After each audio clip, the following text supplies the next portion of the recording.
कृपया सगळ्यांनी ऐकून घ्या. आपल्याला विषय देण्यात आला आहे की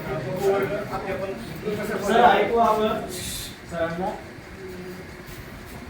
बहुवर्ग अध्यापन करत असताना आपल्याला नवीन शैक्षणिक धोरणानुसार त्याच्यामध्ये 2-3 मुद्दे लक्षात घ्यावे लागतात. एक आंतरसमन्वय हा जर मुद्दा आपण लक्षात घेतला तर त्याला आपण या ठिकाणी जोडू शकतो. वाय जर बघितलं आपण तर वाय हे 2 टोकावर आणि तिथे एक रस्ता आहे. म्हणजे 2 मुद्द्याला सर हा शब्द फार महत्वाचा आहे. आंतर समन्वय. तर 2 टोक आहे आणि ते 2 टोक अलग अलग आहे पण ते आपण एकत्र करणार आहोत. म्हणजे ते रस्ता एक होणार आहे. म्हणजे ते एकंदरीत सांगायचं म्हणतं की अनेक क्षेत्र आहेत आपल्याजवळ आणि या क्षेत्राला आपल्याला एकत्र करून एक रस्ता तयार करायला चांगल्या पद्धतीने. मग बहुवर्ग अध्यापनामध्ये आहे आंतरसमन्वय म्हणजे भूगोल आहे, विज्ञान आहे, गणित आहे, भाषा विषय आहे, त्याचा एकत्र आपल्याला सादर करता यायला पाहिजे. आता माझं वैयक्तिक अनुभवानुसार मी सांगण्याचा प्रयत्न करतो सर की बहुवर्ग अध्यापन करत असताना मी आता मागच्या वर्षी भाषाविषयी घेतला. तर भाषाविषयी घेत असताना तिथे लेंदी प्रोसेस होऊन जाते. तर मग त्याला जर आपण एकत्र केलं तर आपल्या अनेक तास आपण कमी करू शकतो. जसं आता मी घटक घेत असताना तिन्ही पुस्तकं बघितली किंवा याच्यामध्ये आपण काय करू शकतो एकत्र. तर आपल्या शिक्षकाचं काम पण फार कमी होते याच्याने. तर मला एक असा घटक जाणवला की श्रावण नावाची कविता होती. ती 6वीला पण येते, 7वीला पण येते, 8वीला पण येते. तसं 7वीला आहे ती श्रावण मास नावाची बालकवी यांची कविता आहे. असा रंगारी श्रावण ती 6वीला आहे आणि 8वीला एक श्रावणासंबंधीची कविता आहे.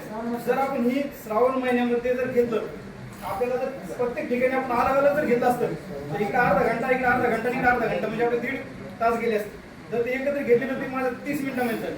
म्हणजे माझा जवळपास 1 घंटा शिव झाला. नंबर 2 हे करत असताना मी मुलांना थोडं एका याच्या तळ्याजवळ घेऊन गेलो. जात असताना एक मराठीच्या मला वाटतं 8वीला एक धडा आहे शब्दांची जादूगिरी नावाची. जात असताना रस्त्याने मुलांनी वेगवेगळ्या प्रकारचे आवाज ऐकली पक्ष्यांची. म्हणजे शब्दांची जादूगिरी हा सुरांची जादूगिरी आपण त्याच्यामध्ये माझा घटक कव्हर झाला. मग आम्ही त्या तळ्याजवळ गेलो. तळ्याजवळ गेल्यानंतर पाणी नावाचा घटक हा विज्ञानाच्या संदर्भात आहे. तर त्या ठिकाणी पाणी बघितलं आणि मागच्या वर्षी बघत मला सांगतो ऑगस्टपर्यंत पाणी नव्हतं. तर मग तिथे आधीच एक 8 दिवसापूर्वी तळ कोरड होतं आणि नेमका पाऊस पडला तर मागचे 2 महिने जास्त पाऊस पडला होता. मग पाणी आलं, तळ भरलं गेलं. दुष्काळाचे परिणाम आणि सुकाळाचे परिणाम हे पण त्या ठिकाणी सांगतात. आणि बाजूला जे आम्हाला त्या ठिकाणी थोडासा खडक वगैरे पण होता. त्या खडक नावाच्या घटकाचं पण त्या ठिकाणी सांगतो. एक आमचे मित्र भेटले त्या ठिकाणी. त्या मित्राचा एक आखाडा होता त्या ठिकाणी. आखाडा होता त्याला पण ठीक आहे चला आम्ही बसतो होता आलेलो तयारी पण आपला वेळ गेलेला कारण असा वेळ आपला सेव्ह झालेला आहे. तर त्याच्या घरामध्ये मी असे सहज चक्कर चहा प्यायला गेल्यानंतर मला अत्यंत प्रकारची जुनी भांडी सापडली. आणि त्या भांड्याच्या दुनियेचं नावाचं एक पाठ आहे आपल्याला.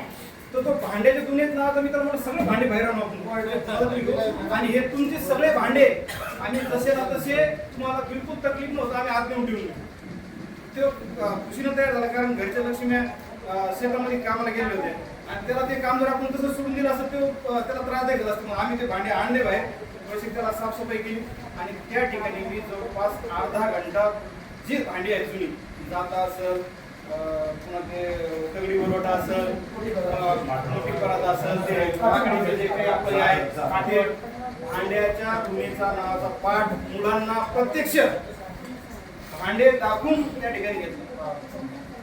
चलता तर सर मला जात तुम्ही एक अर्धा 1 लिटर दूध घेऊन जा. त्याचा आखाडा होता त्या ठिकाणी त्याला पशुपाळणे म्हणजे गाय म्हैस आणि त्या पद्धतीने त्याची तयार केली होती.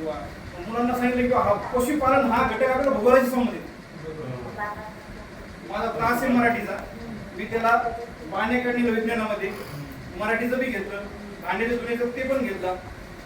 पशुपालन हे घटक आहे भूगोलाच्या संदर्भात. त्या ठिकाणी मला त्या गोट्यामध्ये ते दाखवण्यात आलं पशुचं खाद्य पशुची व्यवस्था कशा पद्धतीने केली आणि तो थोडासा आधुनिक पद्धतीनं गोठ्यावरती एक असा पाईप टाकून पाणी एका हौदामध्ये साठवले जाईल अशी व्यवस्था केली होती. तर मला त्या ठिकाणी रेन वॉटर हार्वेस्टिंग जी की आजच्या काळाची गरज आहे ते म्हणजे जर आपण बहुवर्ग अध्यापन करत असताना हे जर घटक लक्षात घेतले तर आपले अनेक विषय त्या ठिकाणी माझं विज्ञान नाही किंवा माझा हा घटक नाही तर आपण तर तसे सर्वजण ऑलराऊंडर असतो पाठीपर्यंत म्हटल्यानंतर की आपल्याला बघण्याचा दृष्टिकोन पण चांगला असून आपण ऑलरेडी आहेत तशा पद्धतीने तर इतके घटक आपण त्या ठिकाणी करू शकतो असं मला वाटतं.